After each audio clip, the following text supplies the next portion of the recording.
Harassment is not only one of the most persistent forms of sexual harassment, it's also one of the least reported.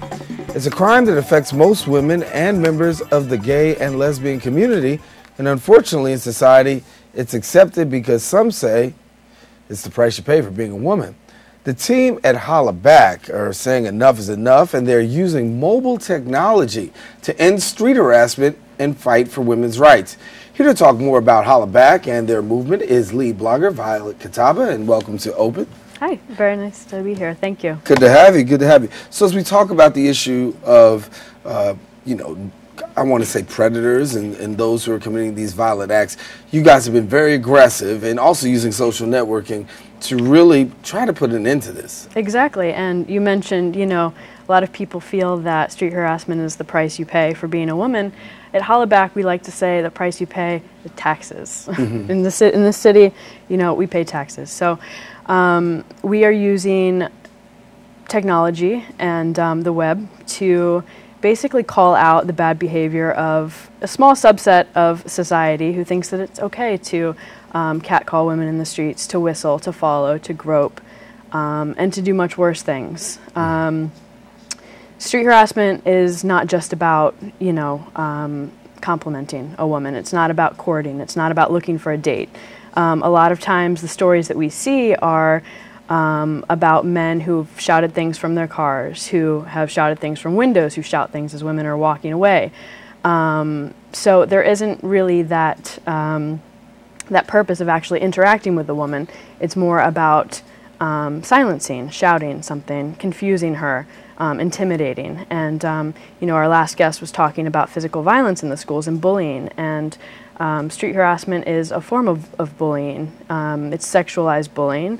And a lot of the effects are the same as with physical violence. Walk me through it. So somebody's yelling from their car, "Hey, baby!" Okay, what happens from here on, from your perspective? From our perspective, we ask women when they experience something like that to type it up, email it to us. If they have a photo of the harasser, that's even better, and we publish it on the site. And basically, the immediate benefits of doing that for the woman are, a sense of validation, a sense of, I'm not alone, this isn't just happening to me, I didn't ask for this. Street harassment is unsolicited, women don't walk out their doors, in the mornings, don't put on their clothes and go to school, go to work, go to the doctor's office, go to pick their kids up, with the idea in mind, like, hey, I want someone to follow me this morning. I want someone to shout something derogatory at me from their car. What happens in the process? Like, for instance, somebody sends you a picture, then somebody comes back and says, well, listen, that picture may not be me. I may not be the person that's responsible. How do you meet that out? Well, we get that a lot. This issue comes up a lot because people worry about that. But the truth of the matter is that we've been around for 6 years. That's never once happened.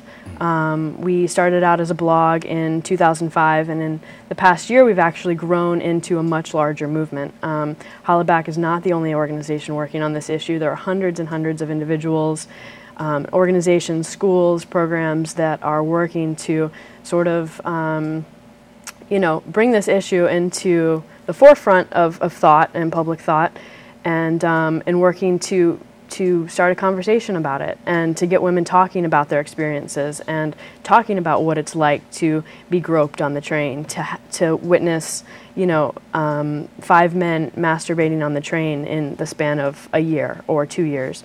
You talk to the women in your life, you will find out that it is a very, very pervasive issue, and it's not just the whistles, it's not just the hey babies, the hey mommies, the hey sexies. It's street harassment is on a spectrum of violence against women. It's a very small part. Where does it go from there? After you've gotten the picture, you're out there, you've got a website. Exactly. Mm-hmm.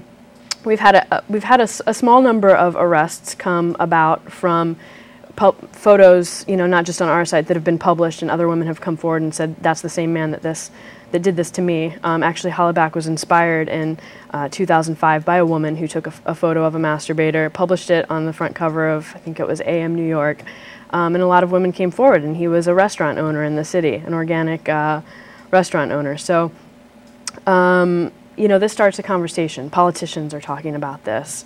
We have 25 sister sites in cities around the world. We've got sites in Israel. We've got sites in other anti-street harassment organizations in Jordan, in Buenos Aires, Argentina. Hollaback has sites in Australia, London. We've got people talking about it. Politicians are looking at this. They're writing it into their campaigns. They're saying, you know, women are experiencing this on a very large scale. It makes them feel silenced. It makes them feel intimidated. It makes them scared to walk to the deli. It makes them scared to walk to school because there's that threat of physical violence. You know, a lot of times the perpetrators of these crimes are larger than the people they are committing them against. So if a woman speaks up and says, hey, you know, show some respect. I don't like that. I don't like what you're saying to me. I don't like you following me.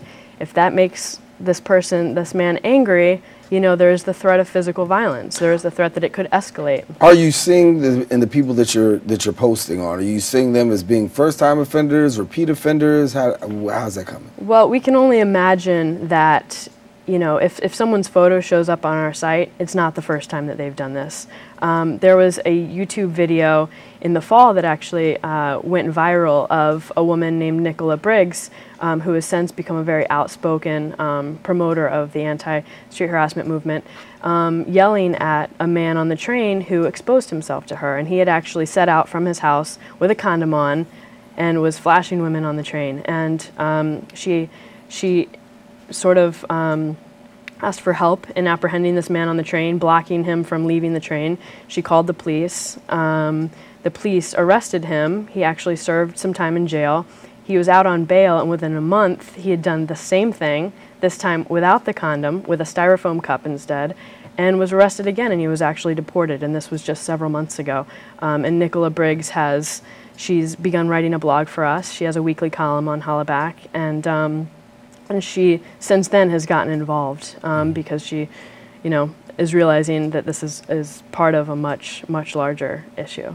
Do you find it to be part of a much larger issue? I mean, do you find it to be that? I mean, it initially started off with a couple, but then it's progressed into this major movement. What are people, what do you feel the general public is missing in this whole thing? Well, I think the general public is slowly but surely really joining us. You know, at first it might be a little ambiguous, like, well, what exactly is harassment? What's too far? Where's your line? You know, is a whistle too much? Is a hey baby too much? Where's the line? And people are starting to realize that it all is sort of, you know, on the same level of harassment and disrespect, you know, to approach people in the street that way when they're just trying to go about their business. So what is the line? What would you define as the line? You know, for everyone, the line is different. I think that for men, you know, in determining, like, what can I say to a woman on the street, what can I do, I think, you know, as usual, this is America. You can say whatever you want to anyone on the street, but you risk offending that woman. You risk, you know, making her feel intimidated. You risk scaring her or annoying her. You know, where did she just come from? Did she come from a funeral? Did she come from being sexually assaulted? You know, when you whistle, when you say, "Hey, baby, come over here. Let's go to my house together." You know, it's some stranger walking down the street. Like, take into consideration, you know, what's going on in her life. What is she thinking? She's probably not thinking, "Hey, I hope this guy, you know, shows me some attention right now. I hope he tries to follow me home. I hope he tries to get me in his car." So that's the risk that you take, you know. Certainly, you know, you're free to say what you want, but you do risk, you know, and certainly now with increased awareness about this, you risk the woman turning around and saying, "Hey, shut up," you know. I don't like that. All right, well, where do people find out more information about Hollaback at? We are online at www.ihollaback.org, and we accept all stories, we publish photos, and we also ask people to get involved and to donate their time and services. Thank you so much, Violet Kattappa. Thank you. Thank you so much from Hollaback. And so we thank you so much for sharing with us. As you said, you saw the website throughout the course of our interview. We encourage you to go ahead and visit to find out more information about it.